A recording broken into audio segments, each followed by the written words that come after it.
네, 안녕하세요. 세리아 최고의 빅매치 1, 2위 팀 간의 맞대결을 앞두고 있습니다. 나폴리와 유벤투스고요. 두 팀의 승점 차는 7점 차인데 올 시즌 첫 번째 맞대결이기 때문에 유벤투스가 앞으로 남아있는 나폴리와의 두 번의 맞대결을 만약 모두 승리한다면 순식간에 1점 차까지 쫓아붙습니다. 실제로 유벤투스는 2015-16 시즌에 막판에 뒷심을 발휘해서 나폴리와의 우승 경쟁에서 오히려 저만 적돼 있기 때문에 유벤투스의 이런 뒷심을 무시하지 말라. 그렇기 때문에 이 경기 결과는 매우 중요합니다. 자, 그렇다면 나폴리가 유벤투스를 이기기 위해서는 무엇을 해야 되는지 지금부터 살펴보도록 하겠습니다. 일단 유벤투스의 빌드업은 주로 3-1 형태로 이루어집니다. 이렇게 공격진들이 구성된다고 봤을 때 후방에 백스리 그리고 그 위쪽에 플레이메이커 로카텔리 선수가 배치되어 있는 경우들이 많아요. 그리고 나폴리는 스팔레티 감독의 스타일상 이렇게 위쪽에서 압박을 가할 때가 많습니다. 선수들이 이렇게 올라오죠. 자, 이 과정에서 나폴리에게 필요한 부분은 역시 강한 전방 압박입니다. 이 유벤투스가 3-1 형태로 후방을 두는 경우들이 많기 때문에 이 과정에서 로카텔리 선수만 백스리 위쪽에 한 명만 덩그러니 남아있는 경우들이 많거든요. 이쪽은 좀 외로워 보이죠? 이곳을 전방 압박을 통해서 공격진이나 아니면 미드필더들이 올라와서 막아주는 것이 굉장히 중요합니다. 로카텔리 한 명을 2명 내지 3명이서 순간적으로 에워싸는, 그래서 로카텔리를 그라운드에서 지우는 상황들이 만들어질 필요가 있고요.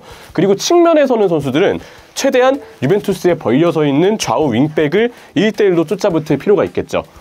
흐비차 선수라든지 로사노가 될지 폴리타노가 될지 모르겠지만 수비 가담을 하는 데 있어서 이 선수들이 상대 윙백을 끝까지 쫓아붙고 풀백과 협력 수비를 해야 되는 상황들까지 많이 나올 수가 있겠습니다. 자, 그리고 이제 공격 상황으로 넘어가면 나폴리의 공격은 아무래도 흐비차 선수를 중심으로 한 왼쪽일 때가 많습니다.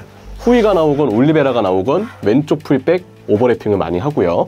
흐비차 선수가 이렇게 왼쪽에서 공격을 좀 진두지휘할 때가 많죠. 그리고 유벤투스의 경우는 주로 수비할 때 알레그리 감독의 스타일에 거의 걸맞게 5-3-2 형태를 씁니다. 선수들이 굉장히 좁게 서서 아래쪽으로 숫자를 좀 많이 두는 방식이에요. 자, 이 방식이라면 왼쪽으로 흐비차 선수가 공격을 좀 지휘하려고 할 때 상대도 똑같이 나폴리의 왼쪽을 틀어막기 위해서 한쪽으로 좁혀질 가능성이 큽니다. 자, 이렇게 수비 숫자가 대충 갖춰졌다고 봤을 때 그러면 아무리 나폴리가 왼쪽에서의 어떤 수적 우위를 점하려고 해도 상대가 이미 1대1로 따라붙고 특히 흐비차 선수에 대해서는 미드필더와 센터백들의 협력 수비가 들어올 가능성이 크거든요. 그러면 흐비차 선수가 인테르전처럼 쉽지 않은 경기가 될 수도 있습니다. 자, 이럴 때 나폴리의 중요한 선수는 바로 오른쪽 측면 윙이 됩니다.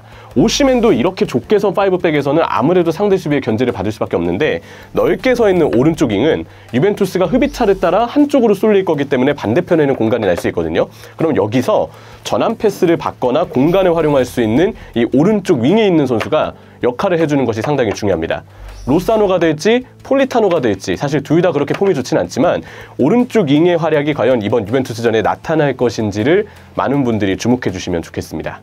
키플레이어는 역시 이렇게 유벤투스가 수비를 몰렸고 나폴리가 공격으로 이끌어가는 과정에서는 수비 라인을 바짝 올릴 것이고요. 또 그러면서 유벤투스가 롱패스나 측면 활용을 통해서 역습을 나갈 때 마찬가지로 나폴리는 라인을 올린 상황에서 강한 압박으로 최대한 유벤투스를 괴롭히려고 할 겁니다. 이 압박의 핵심은 역시 로카텔리 선수를 3명에서 에워싸는 혹은 2명에서 에워싸는 상황으로 우리가 정리할 수 있겠죠. 자, 이 과정에서 결국 넓은 후방 공간을 혹은 측면 윙백에 파고드는 공간까지 막을 수 있는 선수의 역할이 중요한데 나폴리의 키플레이어는 역시 왼쪽 중앙 수비수 김민재 선수입니다. 김민재 선수가 넓은 범위를 커버해줘야 나폴리는 더 자신있게 라인을 올릴 수 있고요.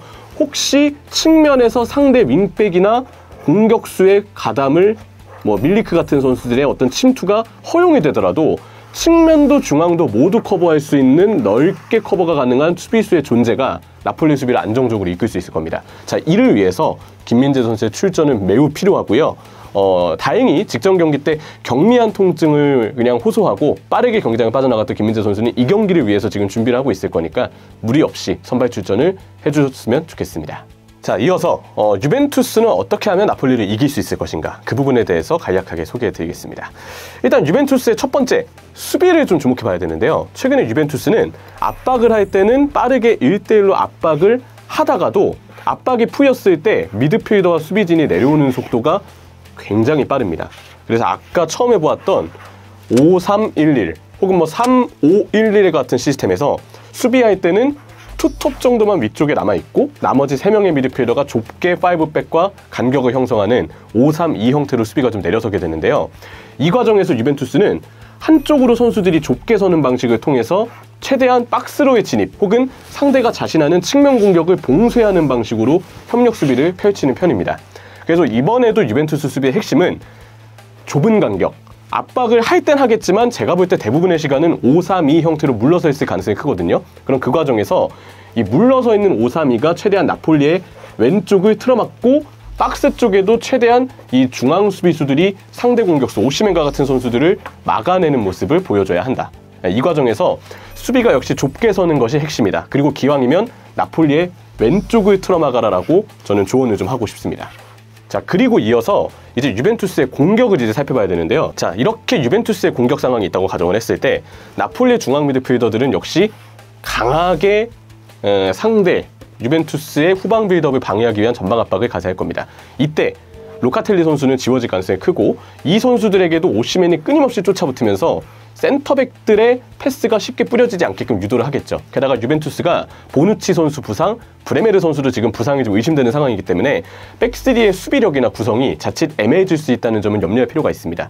자, 그래서 로카텔리 선수가 좀 고립이 되고 라비오나 파지올리 같은 선수들이 내려와서 보조를 하겠지만 전방 압박을 세게 거는 나폴리는 이렇게 내려와주는 라비오나 파지올리 같은 선수들에게도 계속 수비나 견제가 붙을 가능성이 크거든요. 그러면 알레그리 감독은 이럴 때 압박을 풀어낼 수 있는 부분 전술을 잘 준비하는 감독은 아니기 때문에 아무리 위에 있는 선수들, 미드필더들이 내려온다고 해도 1대1 압박에 유벤투스가 생각보다 고전할 가능성이 있습니다. 자, 그렇다면 유벤투스가 이럴 때 나폴리를 대비해서 어떻게 전술을 준비해야 되느냐? 제가 추천하고 싶은 방식은 롱패스입니다. 롱패스, 그러니까 이 나폴리가 결국 압박을 하기 위해서 미드필더들은 이만치 올라가 있고 특히 수비 라인도 굉장히 올라가 있을 가능성이 크거든요. 그리고 아무래도 이 윙에 있는 흐비차나 로스타노 혹은 폴리타노 같은 선수들은 센터백도 막아야 되고 윙백도 막아야 하기 때문에 순간적으로 유벤투스의 윙백들을 놓칠 가능성이 있습니다. 특히 이 선수를 주목해야 되는데 왼쪽에 코스티치 선수. 코스티치 선수가 역시 공격에서는 핵심을 좀 쥐겠고요. 오른쪽은 콰드라도 선수가 지금 부상이 의심돼서 이쪽은 술레 선수가 나올 수도 있고 뭐 메케니가 나온다는 얘기들도 있습니다. 그래서 오른쪽보다는 왼쪽이 좀 위협적일 것 같아요. 근데 이렇게 올라가 있다고 가정을 했을 때 결국 나폴리가 수비 라인이 올라가 있기 때문에 아무리 김민재 선수가 괴물 같은 수비를 한다고 해도 밀리크의 침투나 왼쪽에 있는 코스티치의 침투는 순간적으로 수비 라인이 놓칠 가능성이 있습니다. 그리고 이때 유벤투스의 후방에 있는 센터백들 혹은 순간 압박을 벗어나 있는 로카텔리 같은 선수들이 이런 식으로 스위칭이 발생하면 로카텔리가 후방으로 내려가고 센터백에 한 명 올라가면서 오히려 오시멘을 끌어당기는 효과를 만듭니다. 이러면 로카텔리 선수가 순간적으로 비잖아요. 이때 이 자리에 있는 로카텔리가 윙백 쪽으로 혹은 밀리크 쪽으로 길게 롱패스를 뿌린다고 생각을 해보세요. 그러면 순간 벌어져 있는 올라가 있는 나폴리의 수비 라인이 그대로 약점이 될 가능성이 있습니다. 그렇기 때문에 저는 아무래도 김민재 선수가 그 엄청 넓은 수비 공간을 커버하는 것이 중요하다는 얘기를 하고 싶고 또 그렇기 때문에 김민재 선수와 순간 직접적으로 맞대결을 가질 가능성이 큰 최전방 공격수 밀리크, 최근 선발 2경기 연속골이거든요. 직전 경기는 교체 출전을 했습니다. 밀리크 선수와 김민재 선수 간의 맞대결이 특히 이 경기에서는 많이 나오지 않을까. 그래서 유벤투스는 롱패스를 통한 역습 그리고 윙백을 활용한 측면 공격 그리고 이럴 때 중앙 미드필더에 있는 파지올리나 라비오 같은 선수들이 하프 스페이스로 순식간에 뛰어들어가는 그런 형태가 나오면 유벤투스로 경기를 충분히 승리할 수 있겠습니다. 자, 이렇게 나폴리와 유벤투스 어떻게 하면 이길 수 있는지에 대해서 살펴봤는데요. 1위와 2위 팀 간의 맞대결인 만큼 역시 많은 주목이 되는 이번 라운드 세리아 최고의 빅매치가 되겠습니다. 이스타TV 입중계와 함께하세요.